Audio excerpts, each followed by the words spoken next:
Right? So people think, oh, I'll just get out of jail free card. I'll bring the blood of the animal, and that blood will cleanse me. And Yeshua is saying that blood's not going to help you if you're still sinning.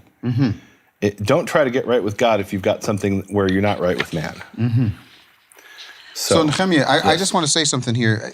What I find interesting about the verse is that a theme, and the theme is please allow me to use an image. Yeah. Can I just use an image? Please don't be offended. What's that? When I first became a part of the church, I heard this verse from Yeshua that said to love God and to love people. And I remember a youth pastor. Youth pastor stands up and he says, how are you going to remember this? He says it's the sign of the cross. So what's the sign of the cross? Now just bear with me now. You're going to like this. Okay. The sign of the cross there's a vertical relationship. Your relationship with God. Now, this is me early. Listen, folks, I am an unchurched guy. I didn't know the church. I didn't hear about the church till I was 14 years old. Yeah. So for me, this is brand new stuff. Okay. He says, first you have to have a relationship with God that's vertical. Then you have to have a horizontal relationship that's with the people around you. And I remember thinking about that, so is that really necessary? And the more that I grew in my faith, I was like, man, it's so much easier for me to have this relationship with God. It's so difficult to have a relationship with people. And this idea that if you had this gift that you're bringing it to God, he would say, leave to rest that there and go and take care of business with someone else. I mean, it almost seemed like that was just too radical. But is that something beyond what Yeshua taught in other parts of the Tanakh?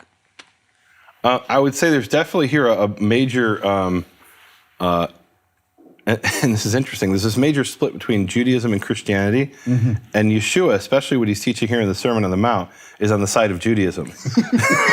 and Christianity is almost alien to what he's teaching. So the Christian ideal, and by Christian, I know some people say, well, they weren't Christians. Well, it's what people thought were Christians. Right? In the early centuries of the Christian movement, the ideal was to be a monk who lives out in the mountains in a cave, and has no interaction with the world. That's spiritual. That's the ideal. That's true spirituality. Everything else is of the world, and you're participating in the world, you're of the world, and you're lacking your spiritual pursuit. In Judaism, and this I think is correct representation of the Tanakh and what Yeshua was teaching, the ideal is you're part of the human community. Yes. You're part of the community you live in, and you interact with people every day, and you overcome your desire to sin. My desire is to gossip. My desire is to be jealous. My desire is to covet. And what Yeshua is teaching and what the Tanakh teaches is you live within that world and you overcome those things. And you're not always perfect. And that's why we have repentance. That's why we have mercy. That's why we have grace.